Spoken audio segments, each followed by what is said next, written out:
dan menguatkan keinginan kita untuk bisa bersama-sama menggolkan mata budaya yang satu ini, payung menjadi warisan dunia. Untuk itu, karena namanya diskusi, kalau langsung semuanya barangkali ada sedikit kurangan. Supaya teratur, kita bagi untuk yang pertama 5 orang dulu yang bisa memberikan masukan dan pemikiran. Kami persilakan. Yang pertama Pak, yang kedua namanya Bu? Ibu Yuli. Ya. Yang kedua Pak Kamal. Yang ketiga Pak Said Rahmat. Yang keempat Pak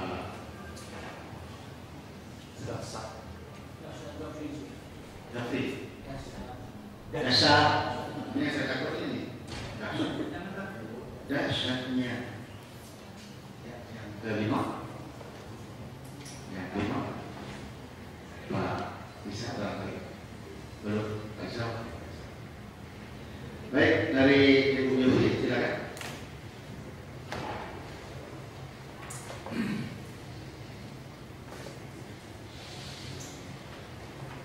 Terima kasih. Assalamualaikum warahmatullahi wabarakatuh. Nama saya Yufiani dari SMA 3 Tanjung. Tadi saya mendengar penjelasan dari Bapak Azhar, Pak Muklis dan Bapak Azhar. Salah satu yang saya terima Pak, yaitu mengenai Mayong. Kalau Pak Azhar bilang tadi bahwa kendala yang kita hadapi karena yang dilatih adalah sadar, kemudian melibatkan anak-anak yang nantinya melakukan kemudian hilang. Itu yang saya dengar tadi. Kemudian Bapak Al-Azhar bilang masih bisa menahan kematiankah Mayong kita ini, tentang hidup segan mati tak mau Pak ya, mengenai Mayong. Kemudian Pak Muklis, apakah kita bisa seperti ilegal? Pak, saya ingin sedikit menanggapi. Selama ini kami guru, ya saya sebagai guru menanggapi, belum pernah dilibatkan sebagai bukan ikut pelatihan, semacam pelatihan yang diberi semaksimal mungkin tentang Mayong, itu belum pernah kami dapatkan. Mungkin salah satu solusinya saya ingin mengusulkan ya kepada bapak-bapak, untuk kedepannya melibatkanlah guru-guru di sekolah sehingga guru-guru ini pasti bisa menerapkan kepada anak-anaknya tradisi Mayong kita ini. Karena selama ini saya sangka Pak, sangka hanya menampilkan untuk pertunjukan. Kemudian murid-murid kami pun tidak berminat ya, jadi sehingga tidak ada pelajaran yang diberikan di sekolah. Mungkin hanya itu yang perlu saya tanggapi sedikit. Terima kasih. Wabillahi taufiq wal hidayah. Assalamualaikum warahmatullahi wabarakatuh. Mereka berkelana. Saya pikir alamnya memang alam laut yang dibawa ke budaya. Tentu kita membayangkan kita di sekarang ini, apa yang dilakukan oleh orang tua kami Tarzan. Bagaimana misalnya pemain-pemain Mayung yang dari komunitasnya itu kita latih untuk bermain film. Artinya Mayung memang mesti bermula dari komunitasnya. Itu untuk tradisi.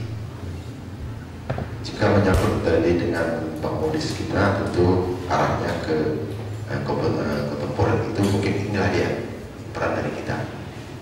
Artinya makanya sekarang Mayung itu tidak akan pernah mati, sama dengan Mendu, Kobang, karena memang komunitasnya yang melestarikan ke kita.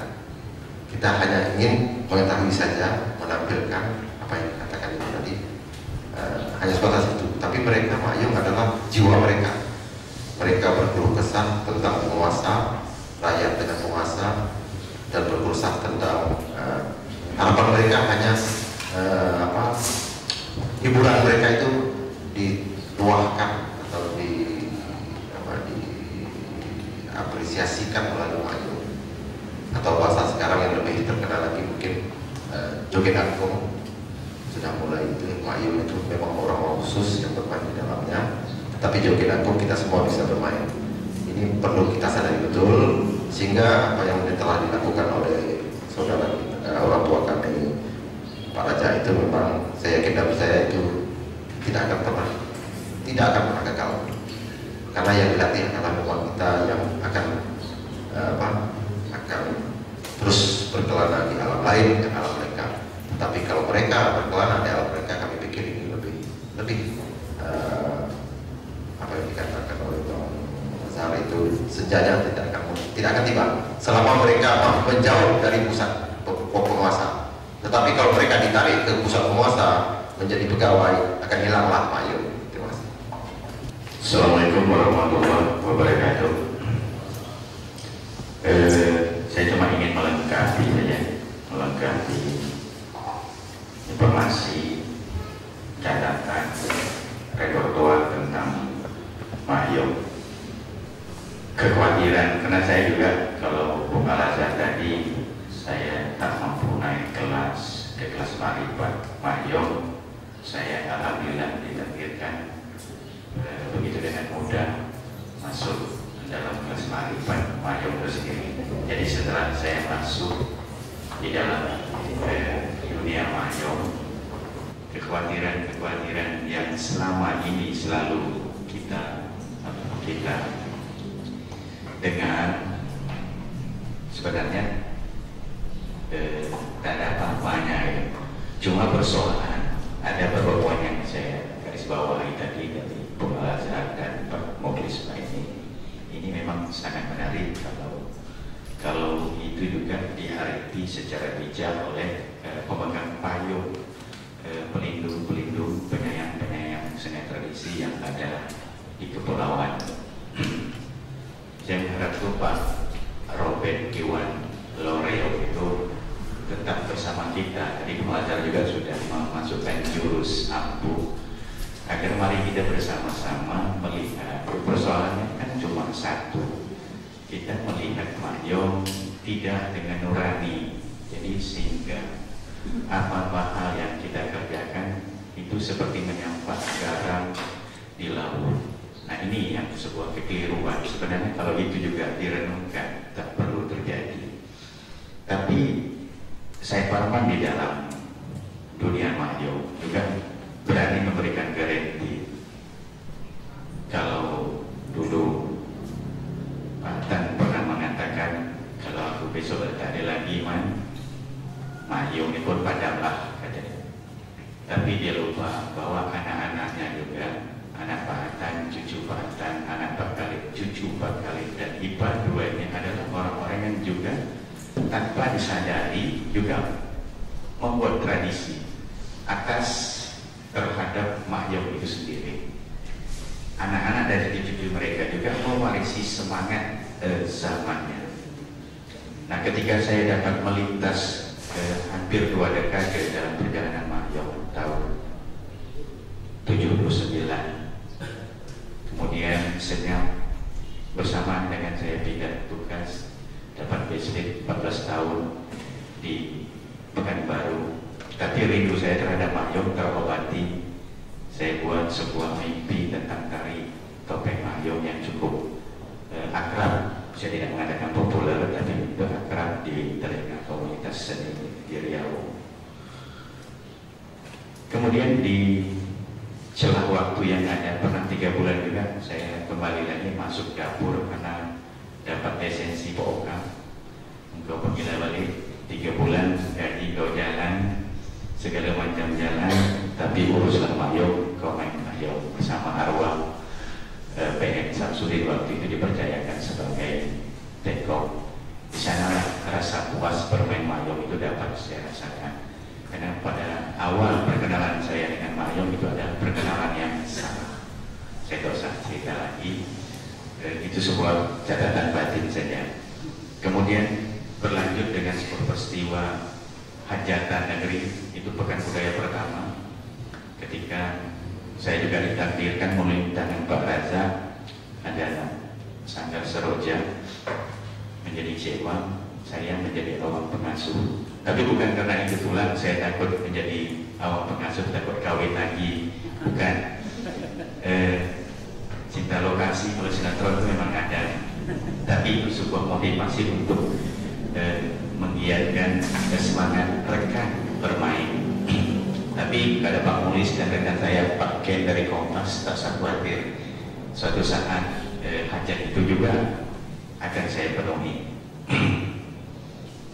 Kembali pada pokok persoalan, macam hari ini juga kita bukan ingin mempersalahkan Kabupaten Bintan di mana titik koordinat Mayong itu berada, tapi sebenarnya siapapun bupati, siapapun gubernur, ketika pemegang hulu kebijakan itu memegang amanah, tapi kalau kita mampu melihat itu dengan hati, pikiran jernih, itu tidak ada hal yang sulit untuk kita lakukan. Kalau Pak Isma ini bermimpi bahwa Mayong kenapa tidak bisa dijadikan sebuah lahan ekonomi kreatif, saya berpikir juga justru tadi juga sebelum masuk ke majelis ini saya sudah bisikkan Bung Azhar. Bung Azhar silakan buat skenario-nya, Bung Azhar silakan jadi sutradara biar saya ngaruh selam di dalam Mayong itu mau diapakan, saya siap untuk membantu. Ini yang sebuah mimpi kita bersama juga. Ketika miliaran di bidang kebudayaan itu disediakan pemerintah, tapi tak ada yang berkesan, maksudnya tak ada yang berkesan, tak ada yang menjadi satu yang monumental. Tapi anggaran tetaplah habis terus.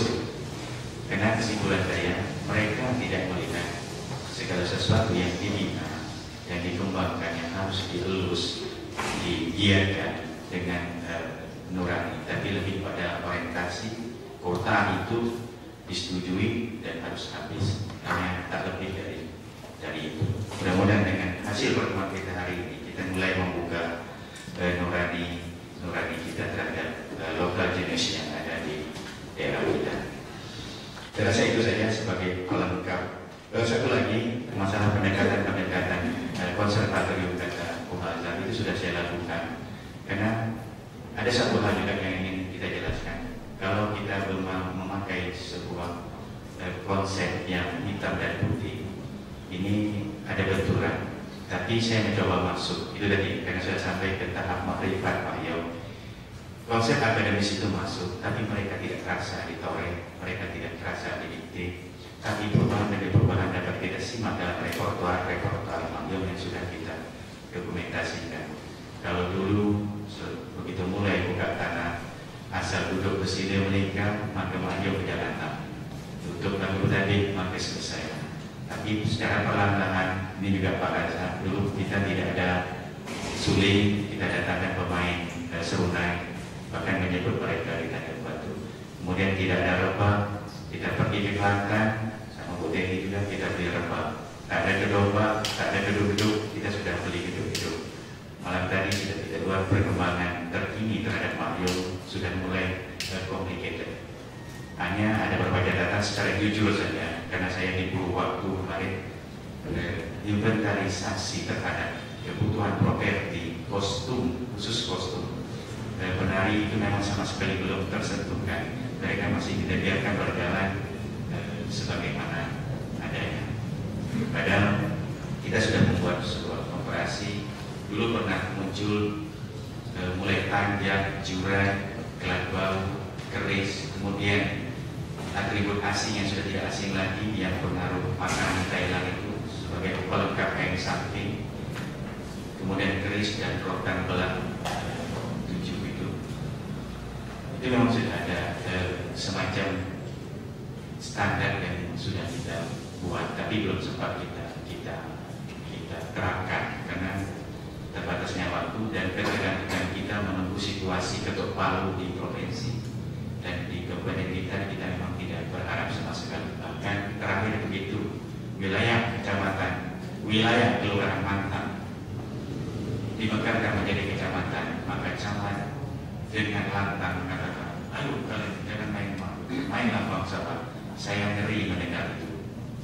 Karena dalam mimpi saya bahwa Pulau Mantang sama halnya kan kita melihat Pulau Penyengat, bahwa itu ada sebuah satu kawasan, satu pulau kawasan. Saya ingin bersama juga yayasan Mayong dan lembaga adat prinsip Pak Riau bahwa mantan dengan komunitas yang ada, mantan dengan pulau yang ada, saya mau tidak diganggu lagi dengan kehadiran kesenian lain, karena ini juga akan mengganggu proses menuju makyong yang kepilau, makyong yang berdelau. Itu yang saya khawatirkan. Karena canangnya sudah dengan gagah berkasa, ayo main bangsa, main sandiwara, nggak masalah main sandiwara. Nanti kedua orang keterangan. Jadi tolong juga diingatkan, karena ini juga ancaman. Lain daripada itu, rekaman yang kita miliki, kemudian bukti saya bawa rekaman untuk melengkapi bahan usulan DRRI Tanjung Pinang. Kemudian berapa perbandingan terhadap peralatan-peralatan yang sampel. Saya tadi coba ingin membawa juga pelan-pelan tadi kita nonton rekaman yang sudah kita buat. Malah hari ini saya ingin memutar itu rupanya peralatan di sini. Dan kita ingin membandingkan antara Kelantan dengan Mayo. Saya katakan bahwa Mayo kita Kepulauan Riau uniknya itu memang ada dan banyak. Pengaruh utara dia serap, pengaruh dari selatan juga. Ketika saya melihat masuk sebuah museum di Jogja, itu gedomba itu ada sebagai ensemble musik wayang Purwo, wayang pertama yang tertua di Jawa. Justru juga ada di gedombanya Mayo. Ini sebuah mata rantai, hubungan utara selatan, selatan naik ke atas. Saya rasa itu sebagai pelengkap cerita saya pada hari ini, diskusi kita bagian ini. Assalamualaikum warahmatullahi wabarakatuh. Setahu saya, Bupati Bintang menaruh perhatian yang amat besar terhadap kesenian Mayo ini. Kami pernah dengan Dinas Pariwisata, kebetulan saya dari Dinas Pariwisata mengadakan diskusi tentang perkembangan kesenian Mayo. Memang perhatian beliau pada kesenian Mayo sangat besar karena beliau juga adalah seorang seniman tari. Cuma saja ini hanya baru sebatas diskusi-diskusi saja, belum implementasi, belum mencapai itu. Saya terus terang tergelitik dengan pernyataan Pak Bang Lazar bahwa Hasan Yunus pun tahun 70-an dalam harian Indonesia Raya pernah meramalkan bahwa kesenian Mayo ini sudah redup, akan redup. Tetapi hingga saat ini pun kesenian Mayo itu pun sama-sama kita lihat masih tetap eksis di tengah-tengah kita, walaupun kondisinya seperti kita ketahui seperti ini. Kita beruntung memiliki orang-orang seperti Bu Pudentia, Pak Said Parman, Kanda Said Parman, kemudian Pak Bang Al-Azhar, Usni Zarhud dan segala macam. Itu tetap kami beri apresiasi tinggi. Tetapi seperti yang dikatakan oleh Pak Mukhlis Baini bahwa kesenian Mayo ini juga harus kita letakkan pada situasi kesenian suci yang bernilai spiritual, tetapi kita juga tidak bisa melupakan bahwa kesenian Mayo ini juga karena memang tuntutan zaman harus juga ditampilkan sebagai profil yang bernilai ekonomi, artinya untuk pariwisata. Memang ada kecenderungan di kita di sini bahwa kesenian Mayo ini juga memang akan diperkenalkan, tetapi ini dari sudut bukan budaya, dari sudut wisata saja, memang dalam konteks besar bahwa kesenian Mayo ini memang akan ditampilkan, tetapi durasinya terlalu panjang. Nah, saya ingin bertanya kepada para pakar yang ada di depan saya bahwa apakah memotong durasi kesenian Mayo ini untuk kepentingan pariwisata itu dibenarkan? Apakah itu tidak merusak sendi-sendi dari tradisi kesenian Mayo itu sendiri? Dan kita lihat juga memang hingga sekarang ini pun Mayo kurang amat dikenal oleh pelajar-pelajar kita. Seperti kalau kita boleh bertanya bahwa di Kepulauan Riau berapa banyak pelajar-pelajar kita yang mengenal kesenian Mayo itu? Banyak yang tidak mengenal ya Pak. Tetapi sebagai warga masyarakat Kepulauan Riau dan masyarakat Indonesia pada khususnya, kami tentu saja mengalu-alukan apabila kesenian Mayo kita ini memang akan dijadikan sebagai warisan dunia modern heritage. Saya kira hanya itu. Mungkin dari teman-teman juga ada masukan. Saya kira terima kasih. Assalamualaikum warahmatullahi wabarakatuh. Menggelitik saya tadi dikatakan oleh Pak Al-Azhar tadi. Sebenarnya masalah Makyong ini bilang timbul pada sudah sejak kala, namun tak sampai hari ini. Berarti kalau demikian ada yang salah dengan kita. Kalau saya bilang berarti ada yang salah. Kalau dari tahun 74 sudah berdiri yayasan, ya enggak? Kenapa kok tak bisa berkembang? Tentu kita bertahan. Berarti ada yang salah. Ada yang salah. Berarti ada yang terputus di sini. Ada yang terputus. Nah, oleh sebab itu peranan ini tidak bisa hanya dilemparkan kepada pemerintah. Ini yang harus kita garis bawahi. Bahwa masalah Makyong ini, masalah tradisi ini adalah tanggung jawab kita semua. Kalau tidak habis dia, dan ini munculnya tidak bisa kebetulan ada kompetensi dengan asosiasi tradisi lisan yang muncul. Mungkin ada yayasan yang dipimpin oleh Pak Radha. Tapi apakah sekedar yayasan itu aja? Hanya sekedar hanya pembatas, hanya sekedar memfasilitasi itu aja. Tetapi sebetulnya ada hal yang lebih mendasar di dalam itu sendiri yang harus kita carikan benang merahnya. Ada benang merah yang terputus di sini. Kalau kami melihat setelah 2 tahun pemerintah provinsi ini membantu pengembangan Makyong ini juga justru tidak menyelesaikan masalah ternyata, bahkan menimbulkan masalah baru. Nah ini sebetulnya jadi ada persoalan lain yang sebetulnya yang harus kita sama-sama cermati di dalamnya.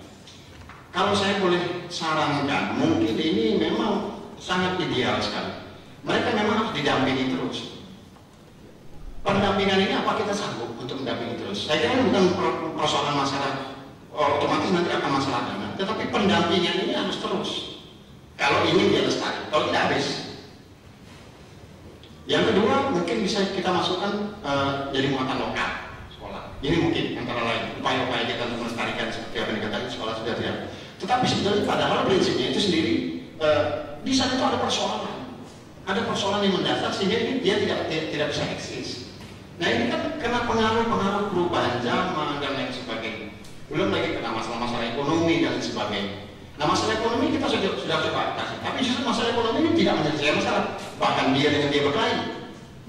Nah ini persoalan, Pak. Jadi berarti ada persoalan moral juga, ada persoalan mentalitas juga di situ di dalamnya yang harus kita benahi juga. Nah saya kira peranan yayasan-yayasan inilah sebenarnya yang harus banyak berperan. Pemerintah tak punya orang untuk itu. Pemerintah tak punya kekuatan untuk artinya terus-terusan selama 24 jam berada di situ. Nah kalau memang betul-betul kita ingin secara ideal, ingin melestarikan, memang harus didampingi.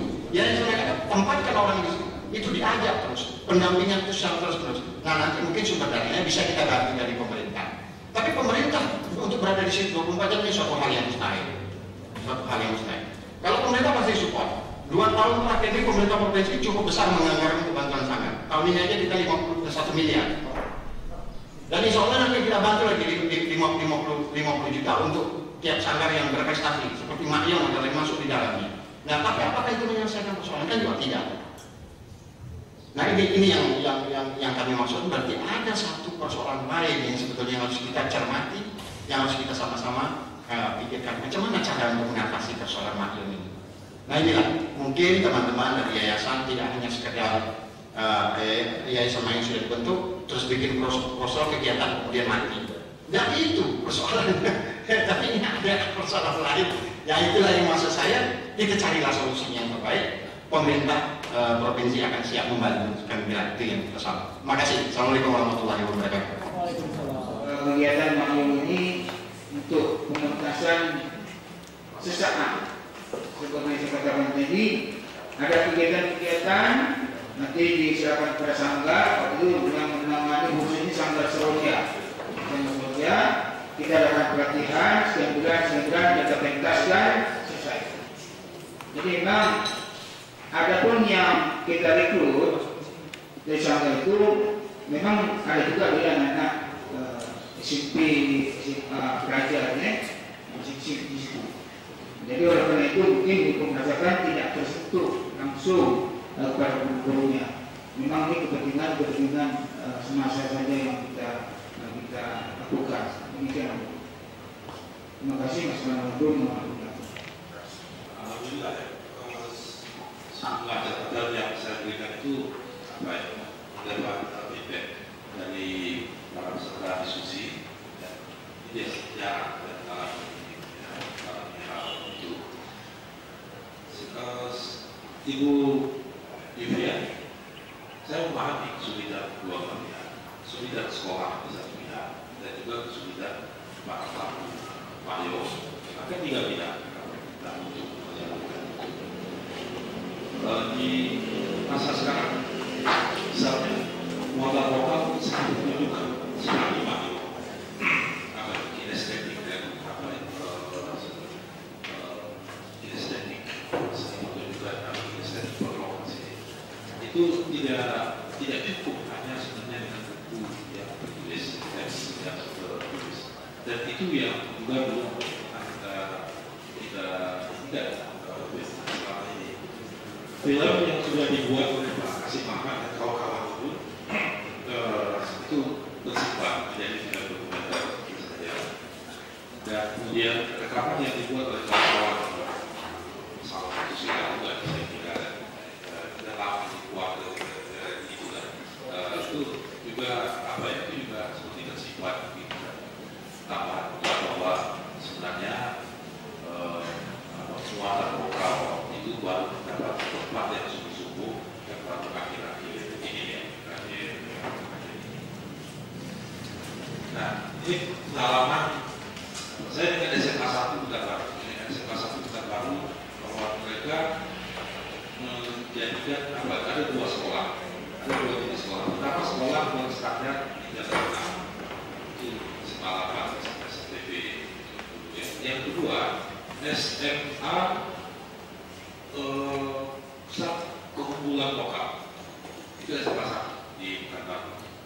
Nah, ketika mereka ditetapkan menjadi SMA keunggulan lokal, maka semua untuk yang dianggap sebagai keunggulan lokal itu harus buru-buru dicari ke mana-mana. Nah, keunggulan budaya, misalnya keunggulan budaya, sudah banyak konvensi atau pengobatan tradisional apa ya semua itu. Kemana mereka mencari?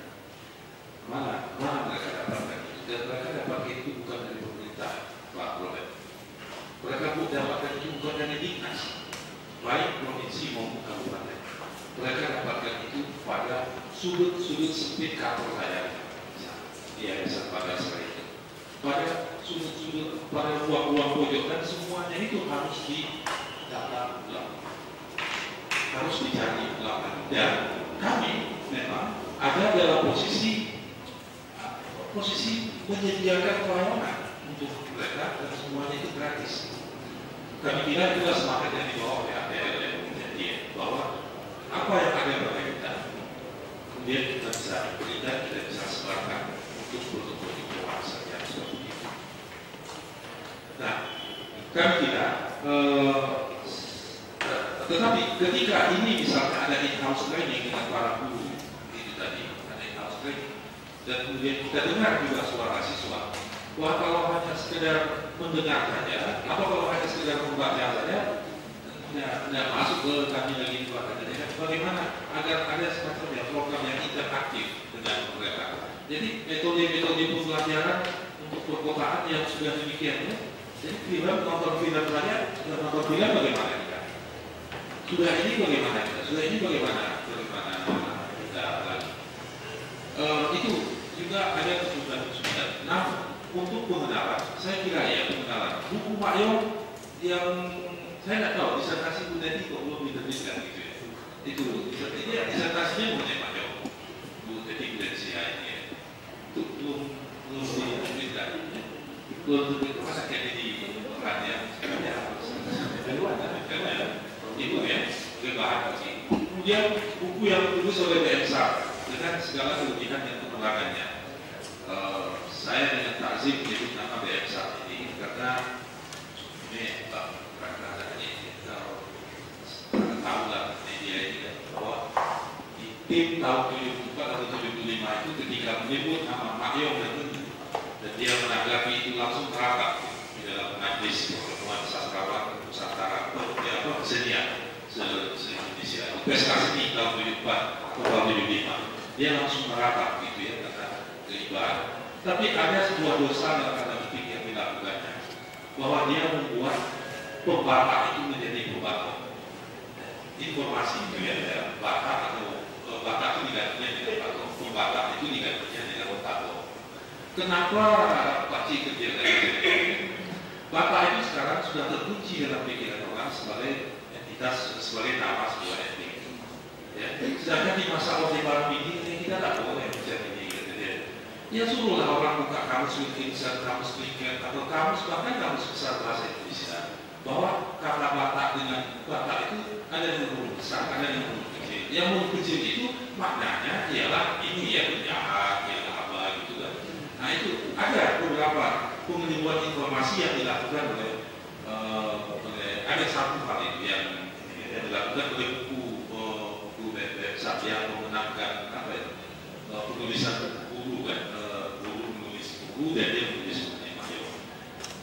Tapi itu bahan yang penting dan saya tidak yakin bahwa bahan itu ada di dalam minat ini. Saya tidak yakin, Pak. Saya tidak yakin. Nah, kalau itu tak ada ya baik. Sekali lagi saya datang kembali saya akan bawa, tapi saya tidak tahu. Mestinya ada di balai kajian ini. Jadi balai kajian ini kan tempat di balai pelestarian ya. Nah, termasuk melestarikan buku lama juga kan di sini. Baik, saya akan datang besok bawa buku itu dan sumbangkan kepada balai pelestarian ini. Dia balai pelestarian datanglah guru-guru sekali.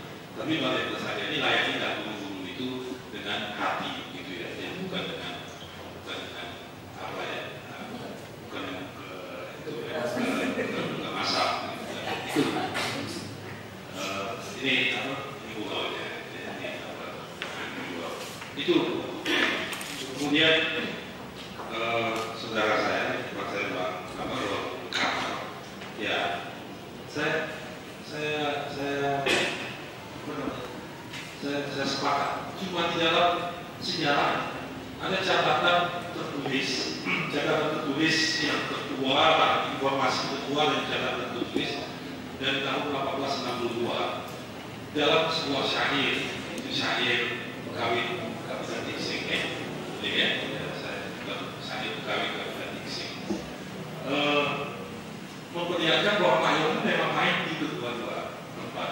Dia bisa menjadi seni istana yang ada juga, tapi juga dia bisa hadir di masyarakat di pantai atau di pengelana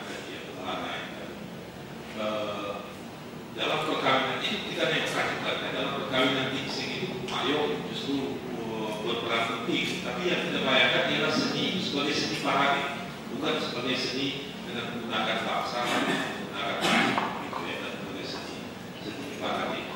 Ini sekaligus merespon apa yang dikemukakan oleh Pak Tulis. Intinya ini masuk ke apa wilayah great traditionnya, seperti halnya yang berlaku di negara itu, sebuah karya budaya yang sebenarnya sudah mati yang hanya menjadi objek filolog, para filolog, beberapa ekor filolog yang salah beberapa orang yang di dunia ini ya filolog siapa yang ada kawan-kawan kita itu yang menjadi filolog hanya beberapa orang, 3 atau 4 orang yang menjadi inilah Galileo itu di seluruh dunia ini. Tiba-tiba dia sekarang menjadi mengganggu, sangat mengganggu kita buat kita sangat jadi maknanya bahwa perubahan transformasi perlu memang berlaku. Dan saya setuju sekali bahwa komunitas Mahyo itu jangan dilupakan. Komunitas Mahyo itu kan sebagai bukan mereka jadi museum hidup gitu ya, tapi stakeholder tinggi di mana kita merujuk untuk kerja-kerja perubahan yang kita lakukan.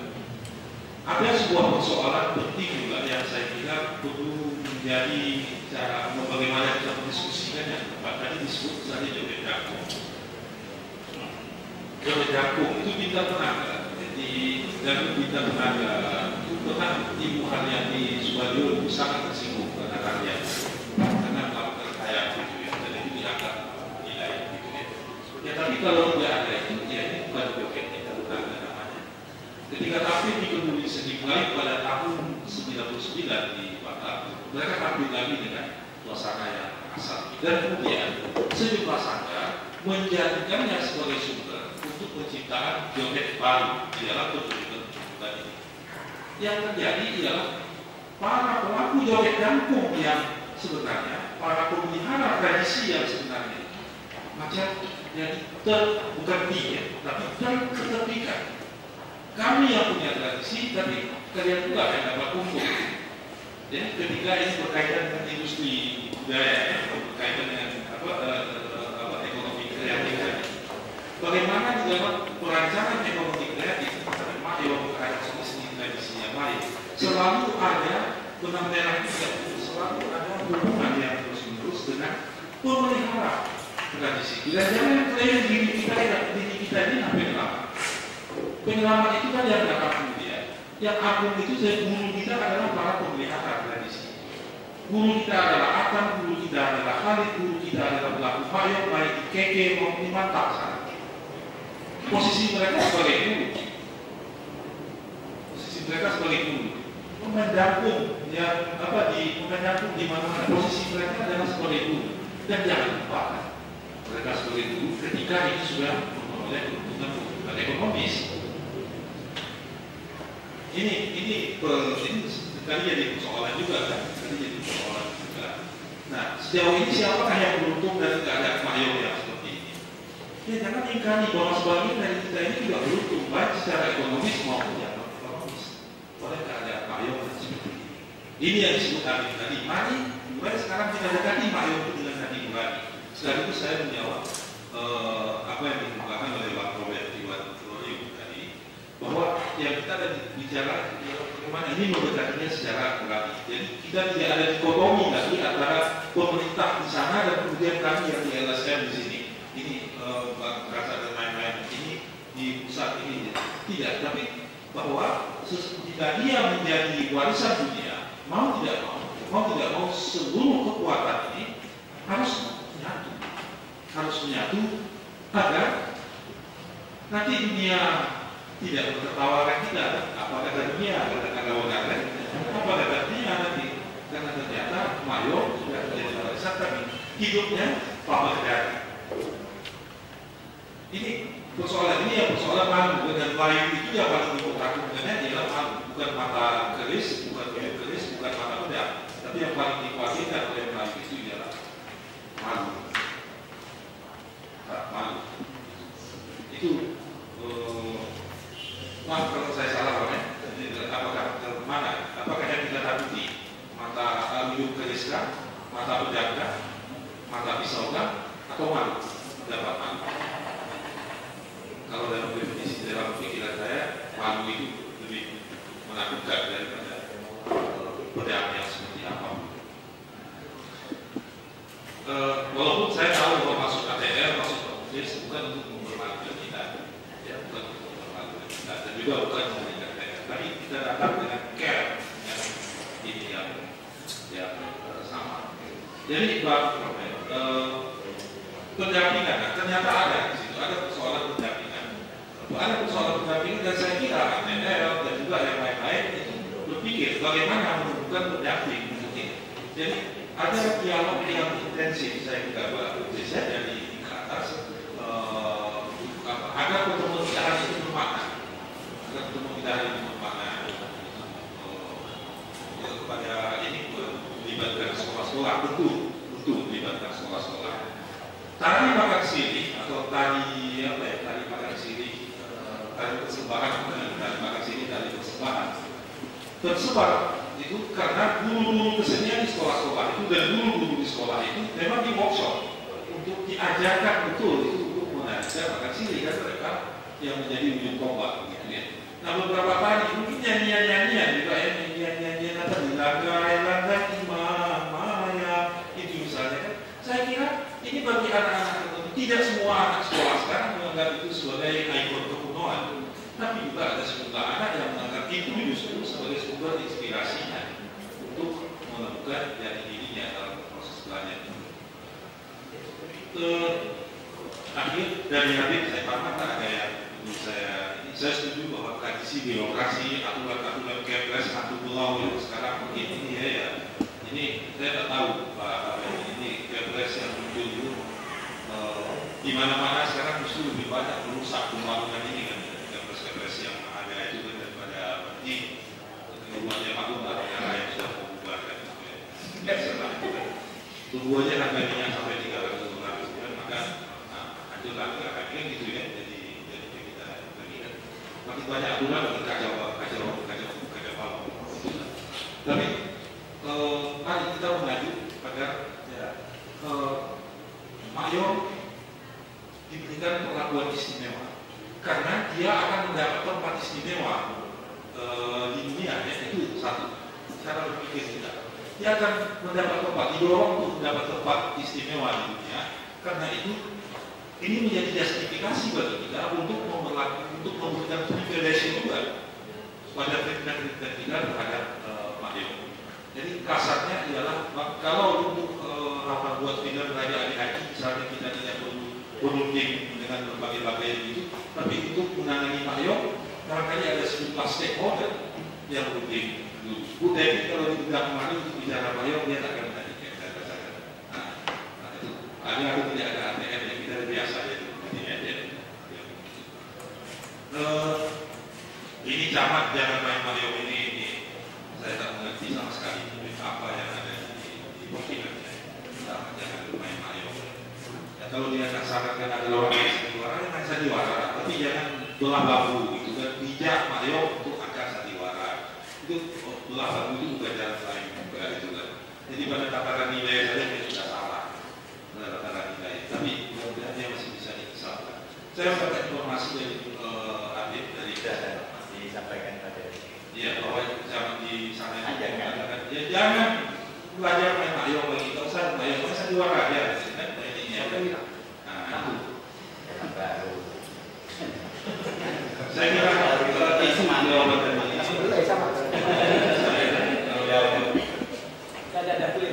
ya untuk menampilkannya sebagai industri budaya. Begini, investasi paradigma baru dalam apa ini dalam dunia dulu kan ini seharusnya dipegang oleh penerang Bibli atau oleh demokrasi. Dulu dia mengatakan kerja-kerja kebudayaan ini investasi di bidang kebudayaan itu dia memotong. Investasi terhadap Mayor, investasi terhadap bidang itu ternyata dia juga profitable, bisa menghasilkan uang. Itu paradigma saya kira paradigma pembinaan atau pembangunan kesenian ekonomi kreatif itu di situ. Mayor yang direkam di mana-mana, bahkan Mayor yang direkam baru-baru ini dikawal, itu adalah Mayor yang sudah diperpendek. Artinya dia bisa. Apakah karena terpaksa? Itu soal lain. Terpaksa diperpendek atau tidak itu soal lain. Tapi tadi malam kami sempat menonton Mayor ini, dan ini mungkin juga saya tak tahu apakah ada sesi kedua. Saya mau ingatkan juga bahwa saya tak tahu apakah ini persoalan editing atau persoalan apa. Itu mendikbud muda yang dibuat itu pengunggalannya itu seperti memutus mata rantai kita. Saya tak tahu apakah memang itu kedudukannya dikawal atau karena ada ruang yang kosong kepentingan ketika melakukan editing dan mixing. Dan itu belum final saya kira. Jadi masih bisa di remixing. Saya tak tahu apakah ada sesi kedua atau tidak, tapi itu semacam apa? Nah, ini ya ada masa terkejut juga dari malam itu semacam ada scene, ada adegan-adegan yang hilang sehingga repertoarnya tidak terikuti dengan baik,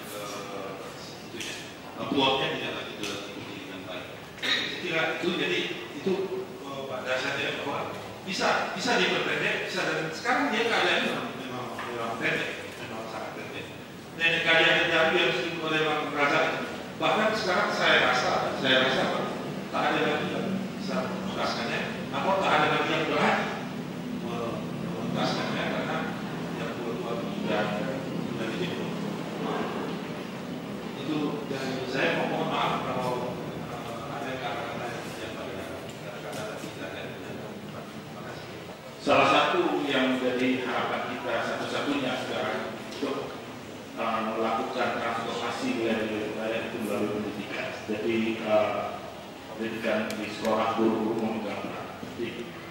Sama yang baru-baru sebenarnya dijalankan, bagaimana menggalakkan murid-murid untuk mencintai atau memproduksi helm secara kecil-kecilan.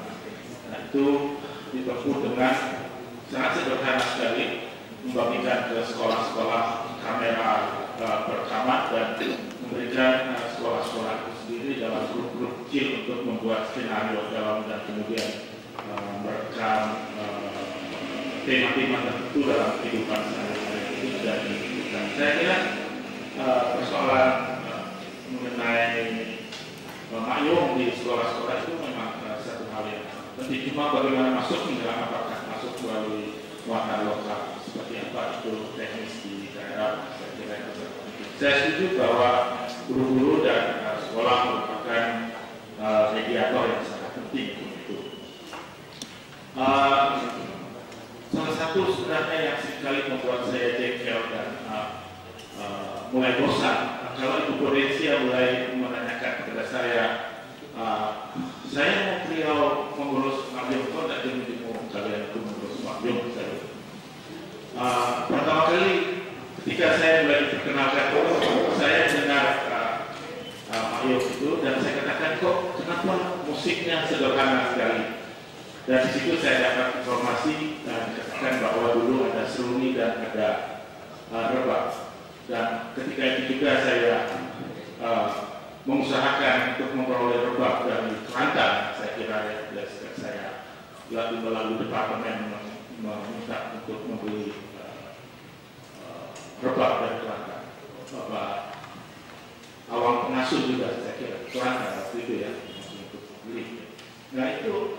Tapi sesudah itu seperti juga dalam seni tradisi yang lain selalu sambung menyambung, nggak ada habis-habisnya permintaan dan keluh kesah itu. Kemudian sesudah rebab itu mengeluh pula dari satu grup itu, ini kita nggak bisa main dengan sempurna karena gong ada. Wah, saya sendiri pergi membeli gong di Jalan Surabaya kemudian mengirimkan ke sini. Kemudian berturut-turut ada lagi. Mulai bosan saya terus-terusan ada selesai-selesainya. Tidak boleh bosan, karena Ibu Prudensia tidak ada bosan-bosannya itu.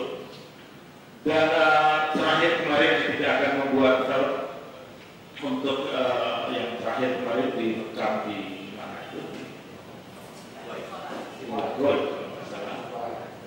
Trikora.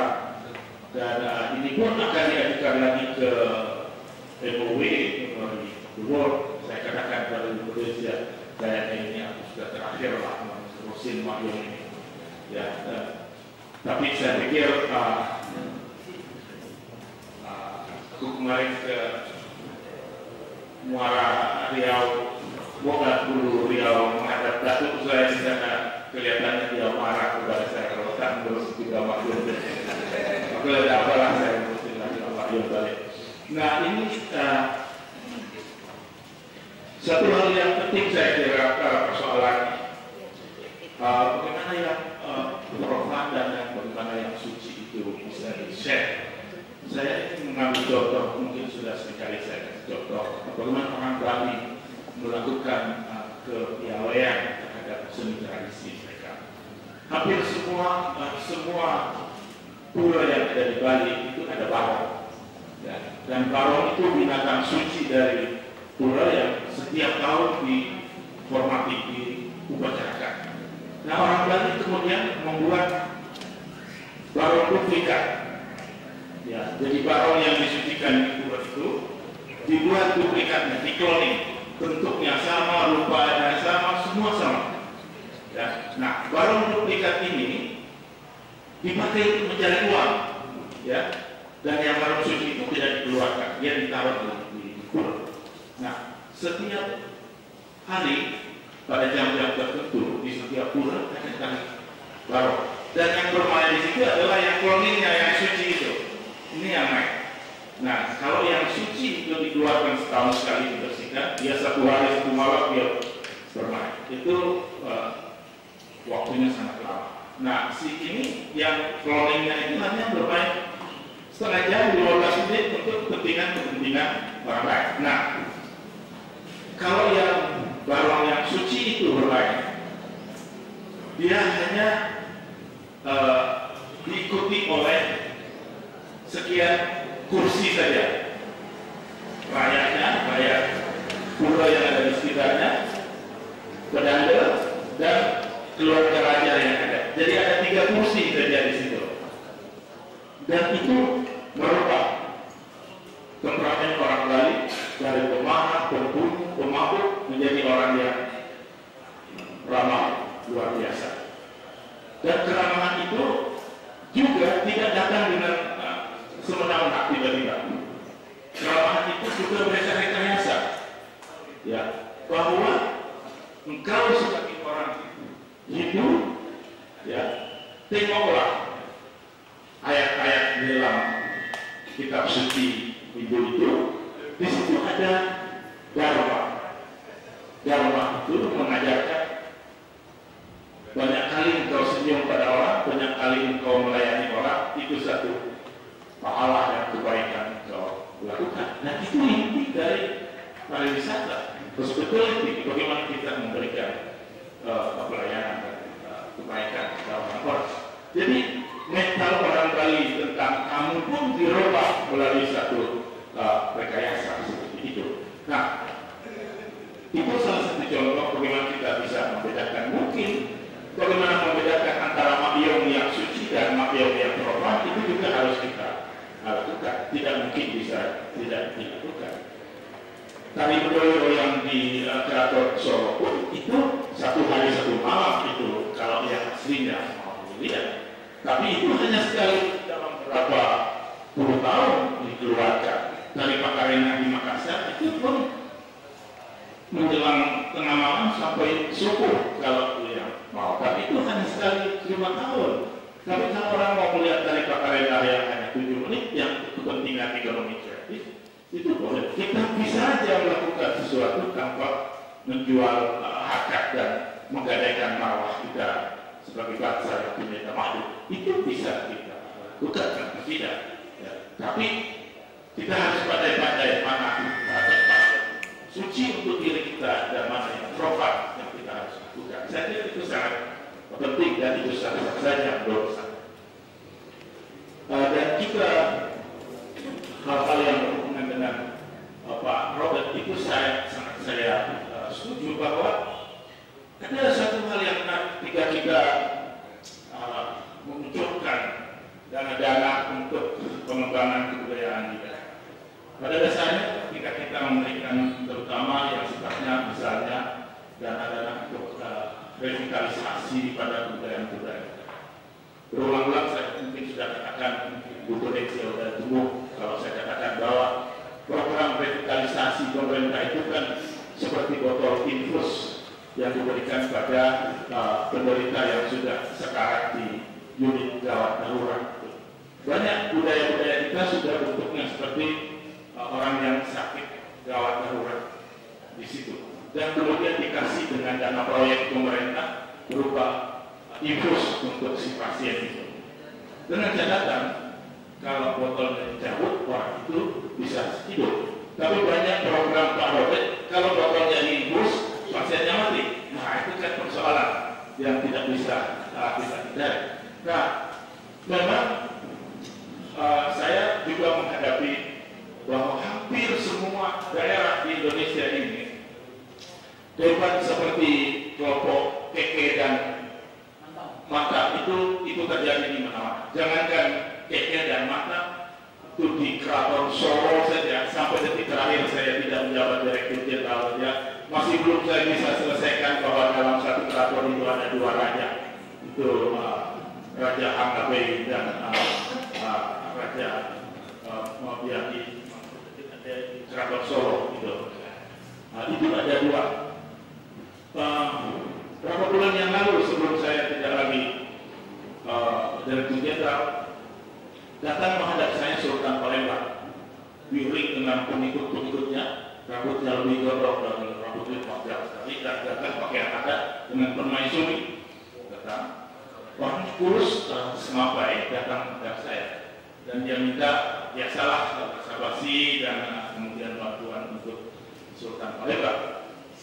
Kemudian kira-kira seminggu kemudian ada acara pertemuan keraton-keraton di Denpasar. Datang, saya menteri tidak datang, saya diminta untuk membuka.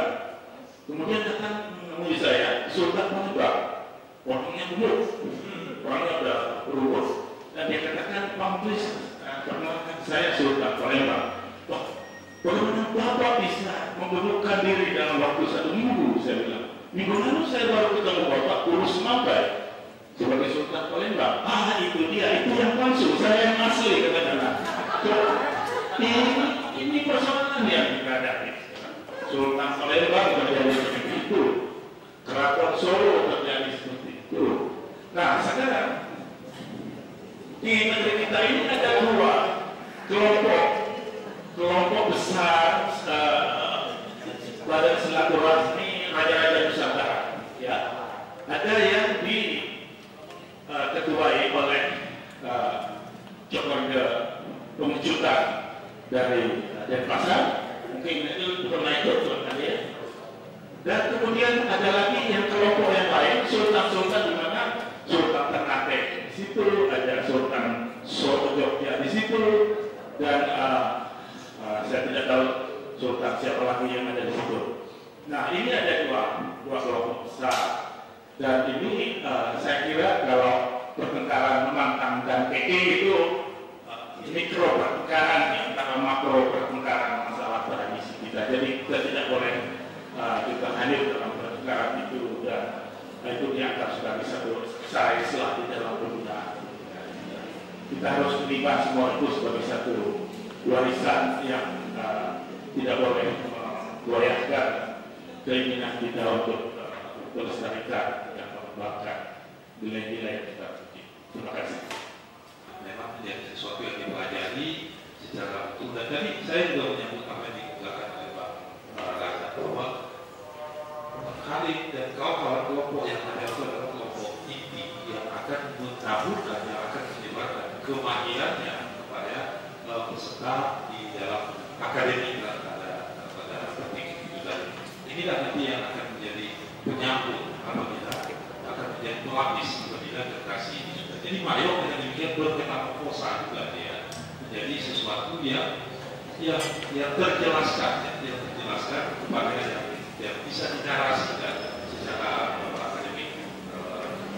Kemudian yang terakhir saya mau katakan juga bahwa kesenjataan Mayong itu memang makin terasa, dan kekuasaan Mayong itu memang terletak pada figur-figur yang sekarang semakin berkurang figurnya itu, dan semakin terasa denyutnya itu makin lemah. Sekarang kekuatan intinya itu barangkali terletak pada figur Pak Khalid ya, pada Pak Khalid, dan mungkin juga siapa yang Pak Sata ya, pada yang 2 orang ini figur kunci pada Mayong itu. Walaupun saya tidak setuju bahwa Mayong itu memiliki figur kunci, tapi faktanya Mayong yang hadir sekarang itu. Ada memang yang lain-lain, tapi misalnya, ya saya mohon maaf ya, bahwa kita dengan sangat jelas melihat bahwa begitu Pak Khalid muncul sebagai awak pengasuh dalam pertunjukan film yang kita lihat semalam, maka seperti bidang itu ada yang berubah. Apa? Bidang film, moving image, atau gambar-gambar itu seperti ada yang berubah, seperti kita diseret ke dalam sebuah semesta yang lain, sarjana yang lain ya. Kelihatan bahwa kelihatan di situ wangi dan maung partai gitu ya, pada gerak seorang Khalid, dan dulu itu pada gerak hampir semua pemeran, tapi nanti malam kita melihat itu pada Khalid saja. Ya, ini sebuah persoalan apa yang penting, ini keikhlasan, dan bahwa Khalid itu berkesenian dengan ikhlas. Nah, itu yang saya kira belum dan sebetulnya itu boleh. Kalau dalam bahasa almarhum Pak Rahmat ialah ya, kami ini dari kecil-kecil dulu lagi dah tidur kat bawah. Jadi dah diasuh, didinamokan, dibuai oleh bunyi-bunyi gong, bunyi gelombang, bunyi mong, dan kemudian nyanyian-nyanyian yang kadang mendayu, kadang menggetarkan gitu ya, seperti merespon angin dan gelombang. Ini persoalan yang lain, Bu Vivian. Ya, konservatori biasanya sampai kepada rock yang seperti itu dipelajari ya untuk ABD pada konservatori. Jadi bukan hanya hal-hal yang mekanis. Kalau hal-hal yang mekanis bisa di sekolah, tapi juga hal-hal yang bersifat rock dan magis dalam tanda petik. Sebenarnya itu kepiawaian seni ya, kepiawaian seni itu juga menjadi bagian dari aktivitas sebuah konservatorium. Itu yang mau kata akhir kalam. Ya saya ulang lagi, Mayo di sejak kalanya, dan kita berharap pertemuan hari ini bukan mempercepat dia didorong ke dalam malam, tapi justru menariknya kepada petang dan kemudian kepada pagi menjelang fajar. Sekali lagi maaf saya, assalamualaikum. Kita sudah sampai di penghujung acara dalam diskusi, dan saya kira mungkin tidak hanya setakat ini saja. Ia akan terus berkelanjutan sampai pada titik darah penghabisan ATL dan yang terkait untuk memperjuangkannya untuk menjadi mata budaya yang baru. Jadi inti daripada apa itu sampai mari kita jadikan maklum sesuatu yang istimewa, karena dia ada tempat juga istimewa, dan kita semua sepakat untuk menjadikan Mayung ini sebagai salah satu mata budaya warisan luar biasa. Dan tentu kita semua berharap dengan ATL dan balik untuk bisa menggolkan apa yang kita rasakan ini, yaitu salah satu mata budaya Mayung menjadi warisan dunia di Indonesia. Saya kira demikian, dan ya mungkin saya kira bisa berkesan tadi. Bismillahirrahmanirrahim. Assalamualaikum warahmatullahi wabarakatuh. Nama saya Omar Mani, Ketua Lembaga Adat. Bapak-bapak yang saya hormati, para pemandu, para moderator, dan para narasumber, dan rekan-rekan saya. Pengalaman saya di Mendu. Semula Tanjung Pinang ini tidak ada pula. Kemudian tak kala rekan saya Pak Asmi yang dikatakan Pak Azhar tadi menjadi anggota DPR di sini, itu mulailah kami mengolah berhajat untuk memunculkan Mendu di Tanjung Pinang ini. Nah, mengapa bisa kami memunculkan beliau? Nah, di satu sisi saya waktu itu masih pegawai negeri, mungkin sedikit ada sumber-sumber dana yang ya katakanlah kebetulan saja ada rezekinya. Kemudian dia Pak ini memang ahlinya pelayanan pada DPR tadi, mengarang buku mungkin bisa, tapi nari nggak bisa, sampai di rotar-rotar tidak bisa. Nah sebaliknya Pak Sumi betul-betul dia tuh ya, profesor mendunia, menari bisa, mukul gendang bisa, berlagu bisa, komplit pada dirinya sendiri. Sehingga walaupun di mana dia itu berada, dia bisa membentuk Mendu. Jadi kami untuk Mendu itu ditariklah anak-anak dari Natuna, khusus dari Danau, karena Pak Sumi itu orang Danau dan saya dari orang Danau, dikumpul semua. Hari kita membentuk Mendu di sini. Hari kumpul anak-anak Danau yang di SLTP lah rata-rata itu kali, dan kami bentuk. Dialah yang mengajar nyanyi, dialah yang mengajar berlagu, dialah yang bergendang, dialah yang berbiola. Jadi akhirnya dikualifikasi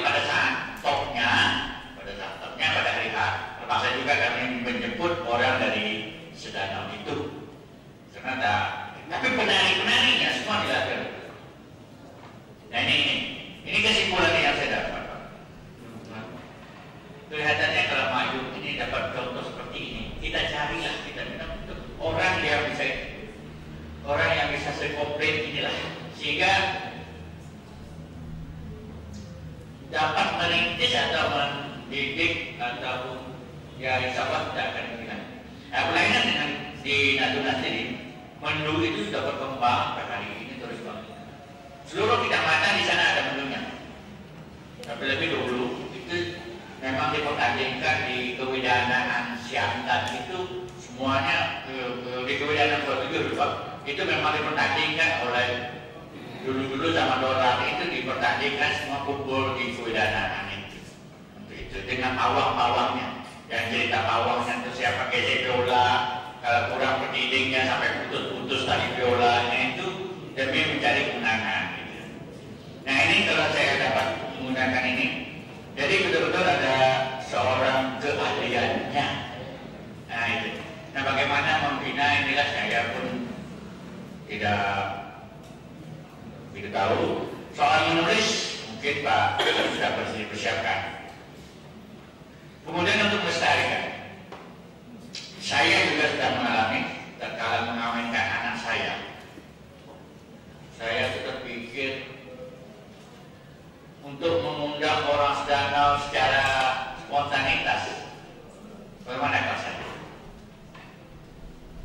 Saya rebut dengan Pak Asmui, yuk kita adakan mendu di rumah saya pas malam itu, karena biasanya malam terakhir itu secara adat pengantin laki-laki akan menyembah kepada orang tuanya. Nah, kemudian pulang lagi ke tempat pengantin perempuan. Nah, saya waktu itu pengantin perempuan. Nah, jadi sang pengantin ini menghadiri duduk nonton mendu, karena cerita mendu itu adalah cerita tentang perkawinan remaja lagi. Jadi pas pada acara perkawinan itu. Nah, saya mengadakan itu terpikir bagaimana menarik orang-orang Sedangkan secara spontanitas berkumpul di rumah saya. Dan alhamdulillah jadi itu. Saya tidak mengundang memang karena orang Tanjung Pinang tak mungkin dapat menikmati mendu. Tapi kalau dari Natuna dapat menikmati. Sehingga rumah saya waktu saat itu penuh tanpa diundang. Termasuk Cina-Cina yang dari Natuna itu datang gitu. Ini pengalaman saya. Jadi kalau bisa setiap acara perkawinan saya ini bagaimana menarik si Mayung itu bisa, karena setelah upacara siang kan malam tuh menyembahkan. Nah ini biasanya malam itu ada selingan lah sedikit. Ya apakah ya memang kita sedikit banyak perlu mengeluarkan biaya. Tapi karena untuk ingin menghidup ini bagaimana? Ini bagaimana mempromosi? Ini pengalaman saya cerita. Alhamdulillah itu dapat. Nah, sedangkan kita yang sangat kita khawatirkan kan seperti disampaikan tadi terdahulu, takut hilangnya Mayung ini kan, itu aja. Nah, takut hilangnya Mayung di dunia, level dunia ada, di negeri asalnya tidak ada. Kan sedih. Orang yang kemudian apabila sudah jadi ekonomi, orang dapat daging, kita dapat utang. Ini bukan cita-cita kita, bukan cita-cita kita. Nah sekarang tugas kita pula seperti pengalaman di negeri Bapak ya Pak, sutradara Amerika yang saya rasa dia yang beruntung, dia dapat pulang saya rasa. Bekas pengalaman yang punya asli menikmati juga saya tidak tahu karena tak ada penjelasan apa tadi. Semua pemain iya hanya pemain aja, tapi untuk daerah pariwisata itu, nah ini yang harus juga kita pikirkan. Tapi alhamdulillah Pak, sudah dapat berkembang. Saya lagi satu pengalaman. Serampang 12 dulu belum ada. Saya ingat di sini tahun 56 atau 57. Itu Pak Sayuti namanya mengajar kita Serampang 12 secara gratis di dekat Kacapuri. Dulu Kacapuri itu ada gudang, tidak seperti sekarang ada gudang tertutup. Saya ingat, saya ikut narik Tapi hanya 2 hari karena tidak ada makan, akhirnya saya keluar. Gratis. Nah, hari selama 12 setelah selesai itu diadakan pertandingan di tenis ban itu di itu tenis ban namanya sekarang apa namanya? Tenis ban juga bukan lapang tenisan wali kota betul. Tapi memang berat Pak, joget jangkung ini kalau dibawa ke bidang agama memang berat. Karena saya sendiri waktu belajar agama kemarin itu, saya termasuk pemuda yang pernah joget, bukan joget, tapi masuk yang pernah joget. Karena saya pernah joget, saya tanya pada guru agama saya. Kalau umpamanya saya ini Pak, habis sholat isya ada acara joget, saya naik joget gimana Pak? Habis badan kau tuh terkesan sekarang ini yang habis di badan kau tuh tersisir kau sembahyang itu. Jadi walaupun demikian memang sulit mempertahankan. Nah, kalau kita lihat perkembangan dangdut hilang, diskotek tutup. Pada diskotek itu sebenarnya itu juga. Ya, nari-nari cuma tertutup. Tapi lebih bawah lagi. Kalau kita joget itu buka, kaki dangdut itu paling minta maaf nyenggol lutut. Tapi saya tidak tahu lah, karena itu kenangan lama.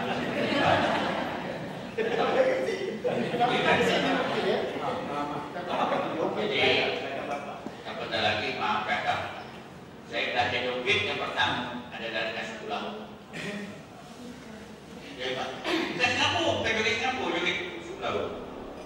Itu tak kala masih bujang Pak, minta maaf saya. Tapi alhamdulillah sampai hari ini tak kira. Cuma wali kita ini cerita Pak. Joget suku laut itu Pak Memi, saya pulang jam 10 malam. Di kelambu saya itu gambar joget. Itu hebat.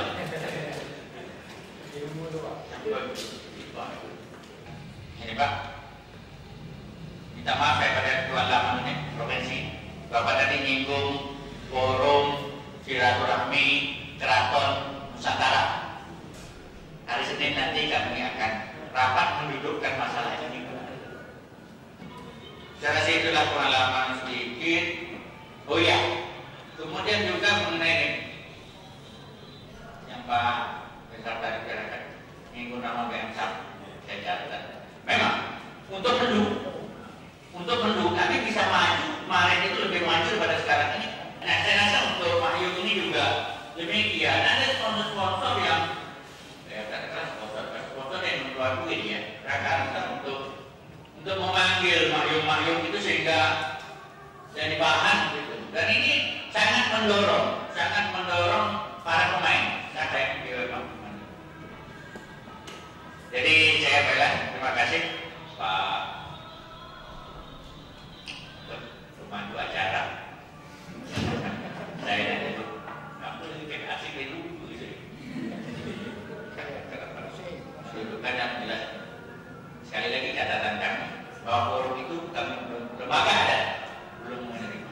Walaupun diisukan sini sudah